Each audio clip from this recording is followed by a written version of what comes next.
இங்கு சீராக அமர்ந்திருக்க சீரட்டமான சிங்காரப்பன் மேலையில் நான் வந்திருக்கிற பொழுது நான்ஜா என் பேர் என்ன உனக்கு தெரியுமா? என்ன சொன்னா தெரியும். எப்படி நீங்க சொன்னா தெரியுங்க ஐயா? ஒவ்வொன்றாக எடுத்துரைத்தால் எனக்கு தெரியும் சுவாமி. நான்ஜா நீங்க என் பேர் என்ன? பேர் என்ன சொல்லட்டுமா? அகட்டு சுவாமி. ஓடே நான் வெற்றி விஜய ராஜனானே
மகாராஜனுக்கு மகா வீரனுக்கு மகாராஜனுக்கு வார்த்தை வேற மாதிரி வந்துச்சா?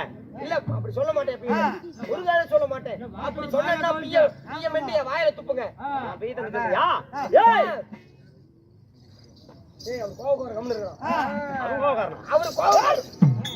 அவர் கோவக்காரர் மேச்சேரி இருந்து புள்ளிட்டு வந்திருக்கிறாரு. புல்லட்ல வந்திருக்கிறாரு. கோவம் வந்தா அதில் தான் வரணுமா? புல்லட்ல வந்திருக்கிறீங்கன்னு சொல்லி மன்னாதி மன்னங்களும் மகனமிடாங்கி வேந்தர்களும் 714 உலகங்களிலும் போற்றக்கூடிய மகாவீர பிரதாபன் பங்குனி மாதம் 15ஆம் தேதி திங்கட்கிழமை சோமவாரக்கிழமை கைகட்டால் ஆவாது பூர்ண சந்திர உதயத்தில் திருமால் வலுவலவை மன்மதமால் வடிவம் பஞ்சவர்ண திரேகம் 11 அழகு 12 பெயருடன் பிறந்த ஆதிபன் என்று சொல்லக்கூடிய அர்ஜுன மகாராஜன் பெயர். அர்ஜுன மகாராஜன் ஐயா, அப்படி உங்கள் வீரோ அர்ஜுன மகாராஜராக இருந்தாலும் சரி, இந்த அர்ஜுன மாமன்னனை பெற்றார்களே உங்கள் தாய். உங்கள் தாய் புண்ணியவதி எப்பேற்பட்டவள். என் தாயோ குந்தியம்மா. என் தந்தையார் பாண்டுபுத்திர மகாராஜன். என் தந்தையாருக்கு 2 மனைவி. யார் யார்? குந்தியம்மன் மந்தார தேவி. 2 மனைவிகளை திருமணத்தை செய்து யார் யார் பிறந்தீர்கள்? கூடி பிறந்தவர்கள் யாரு? அது சொல்லணுமா? பின்ன சம்பளம் வாங்கல யாசோ பண்ணையா? யார் சொன்னீங்க? சொல்லட்டுமா? சொல்லி அடிச்சு விடுவாங்க.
ஏய் ஐயா நீங்க கூடி பிறந்தவர்கள் யாராரு? தர்மன், வீமன், அர்ஜுனன், அகல, சகாதேவன், ஓ சகாதேவன், சங்குபதி மொத்தமாக 6 பேர்.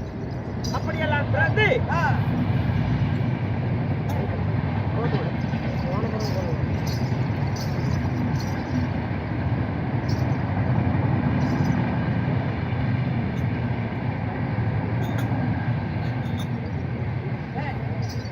நண்பா எத்தனை பேர்? 6 பேர்.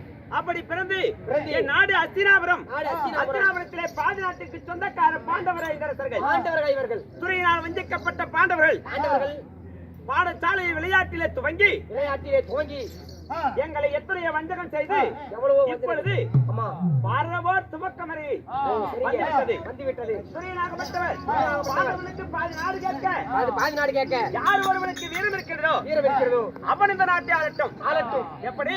யாருக்கு வீரம் இருக்கிறதோ அவன் ஆளட்டும். சிவபெருமானுடைய சதாபாரத்தில் சந்திர பகவான் முதல் 47 தலைமுறையாக கட்டி காத்த காத்த சந்திரகுல பரம்பரைய கண்டவர்களுக்கு ஆமா நான் கொடுக்க மாட்டேன்.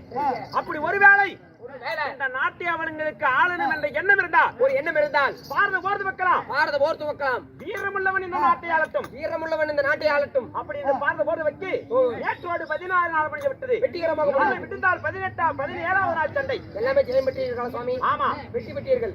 கண்ணன் அருளினார். இன்றைக்கு ஒவ்வொரு நாளும் ஆமா. இந்த பாண்டவர்கள் அண்ணன் தர்மருக்கு மகனபிஷேகம் சூடுவதற்கு வந்து கொண்டிருக்கின்றோம். அப்படி இருந்தாலும் இருந்தாலும் இன்றைக்கு என்ன விஷயம்? நாளை பாரத போர் ஆமாங்க 17வது நாள் யுத்தத்திற்கு உண்மையா? யார் வரப்போகிறார்? யார் வருகிறார்? துரியபட்சத்திலிருந்து சரிங்க. இந்த பாண்டவர்களிடத்திலிருந்து யார் யுத்தத்திற்கு போக வேண்டும்? சரிங்க. அப்படி என்று தெரியுமா உங்களுக்கு? மாமன் கண்ணனை அழைத்து அகட்டுங்க. தக்க ஆலோசனை கேட்டு அதற்குண்டான ஏற்பாடுகளை செய்ய வேண்டும். இன்றைக்கு புறப்படுவார்களா? பாருங்கள் சுவாமி. மாமா